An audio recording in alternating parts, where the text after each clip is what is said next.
Hello viewers, நம்ம இப்போ பார்க்க போகிறது லோ கார்போஹைட்ரேட் டயட்.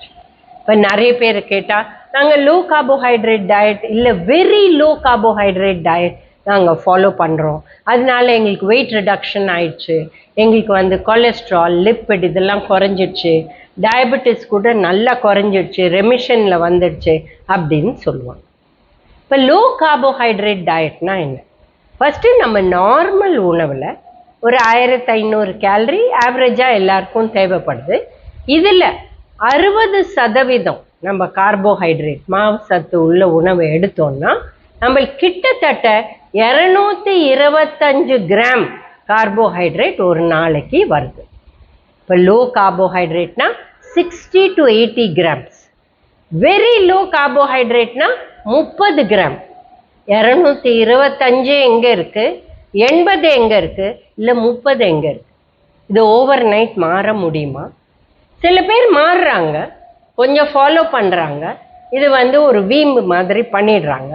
அப்போ அந்த வெரி லோ இல்லை லோ கார்போஹைட்ரேட் டயட்டில் ரைஸே கிடையாது, மில்லட்ஸ் கிடையாது, சப்பாத்தி கிடையாது, கோதுமை கிடையாது. இதில் காய் நிறைய உண்டு. காயில் கூட உருளைக்கிழங்கு, சேனக்கிழங்கு, சேப்பங்கிழங்கு, அந்த மாதிரி கருணக்கிழங்கு இதெல்லாம் கிடையாது. ரூட் வெஜிடபிள்ஸ் கிடையாது, கேரட் ஒண்டி உண்டு. பழங்கள் கூட இவங்க கொய்யா பழம் இந்த மாதிரி பழம் தான் கொடுப்பாங்களே வழிய, கிவி, டிராகன் ஃப்ரூட், அவகேடோ அந்த மாதிரி தான் சாப்பிட்லாமே வழிய நம்மளோட ரெகுலர் ஃப்ரூட்ஸ் கொடுக்க மாட்டாங்க. மாம்பழ சீசனில் மாம்பழம் சாப்பிடணும்னு சாப்பிட்றவங்க சாப்பிட முடியாது. ஸோ காயிலையும் ரெஸ்ட்ரிக்ஷன், பழத்துலேயும் ரெஸ்ட்ரிக்ஷன், இவங்களுக்கு நிறையா எதுவுமே கிடையாது. சப்பாத்தியோ இல்லை ரைஸோ இல்லை சிறுதானியமோ இதெல்லாம் உணவில் கிடையவே கிடையாது.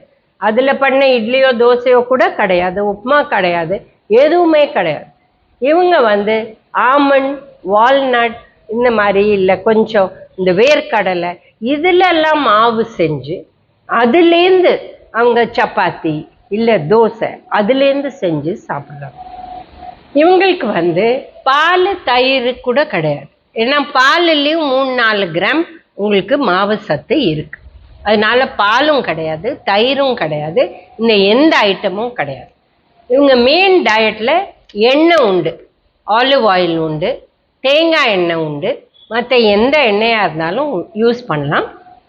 ப்ளஸ் இவங்க புரத சத்து உணவு கூட நான் வெஜிடேரியன் தான் சாப்பிட சொல்லுவாங்க. Egg, fish, chicken. இல்லை வெஜிடேரியன் டயட்டில் இருக்கிறவங்க அவங்களுக்கு பருப்பு கிடையாது, அதுக்கு பதில் சப்ளிமெண்ட்ஸ் கொடுத்துருவாங்க. வே ப்ரோட்டீன் இல்லை பீ ப்ரோட்டீன், பீனா நம்மளோட பட்டாணி, அந்த மாதிரி விஷயங்கள் கொடுத்து அவங்களுக்கு டோட்டல் டயட்டை மேக்கப் பண்ணுவாங்க. இதை எல்லாரும் ரொம்ப வீம்பாக ஆரம்பிப்பாங்க. ஒரு மாதத்தில் வெயிட்டும் குறையும், கொலஸ்ட்ராலும் குறையும், சுகரும் குறையும். அதனால அந்த மருந்தெல்லாம் எடுத்து விட்டுடுவாங்க. அதுக்கப்புறம் என்ன ஆகும்? மெதுவாக அதுவும் பிளாக் காஃபி, பிளாக் டீ தான், அதில் கூட பால் கிடையாது. ஸோ என்ன ஆகிடும்? போர் அடிக்க ஆரம்பிச்சிடும். அதனால காஃபி டீயில் முதல்ல பால் போட ஆரம்பிப்பாங்க. இந்த கொஞ்சம் பால்னால என்ன ப்ராப்ளம்ங்க? அதுக்கப்புறம் என்ன ஆட் பண்ணுவாங்க? ஸ்லோவாக தயிர். அதுக்கப்புறம் கொஞ்சமாக தானே நான் சாப்பிட்றேன், ஒரு சப்பாத்தி சாப்பிட்றேன், இல்லை 1/2 கப் ரைஸ் சாப்பிட்றேன், கொஞ்சம் பருப்பு சாப்பிட்றேன், இந்த மாதிரி மெதுவாக கார்போஹைட்ரேட்டை ஆட் பண்ணிவிட்டு முன்னாடி சாப்பிட்ற மருந்தும் சாப்பிடாத விட்டுடுவாங்க.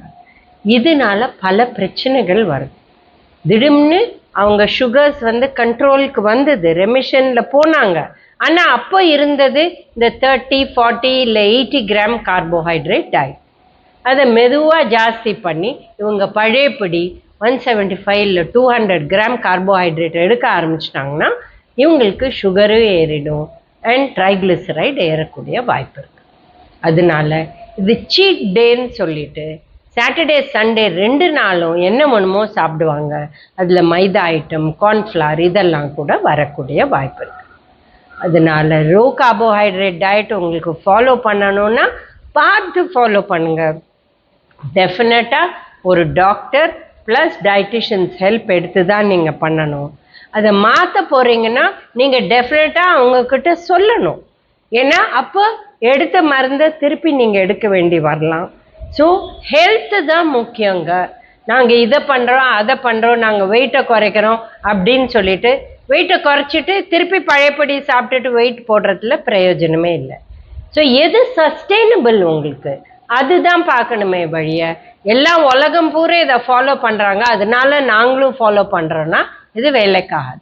ஏன்னா நீங்கள் வெளிநாட்டில் பார்த்தீங்கன்னா அவங்க மதிய உணவே பார்த்தீங்கன்னா வெறும் ஒரு கிரில்டு ஃபிஷ் இல்லை கிரில்ட் சிக்கன் அதோட கூட கொஞ்சோண்டு காய் இவ்வளோதான் சாப்பிடுவாங்க.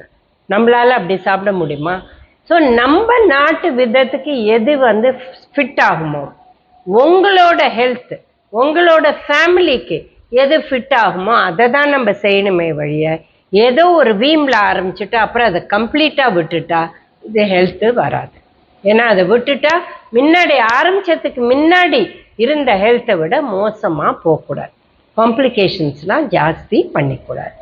அதனால ஜாகிரதையாக இருங்க, ஹெல்த்தியாக இருங்க. Thank you viewers.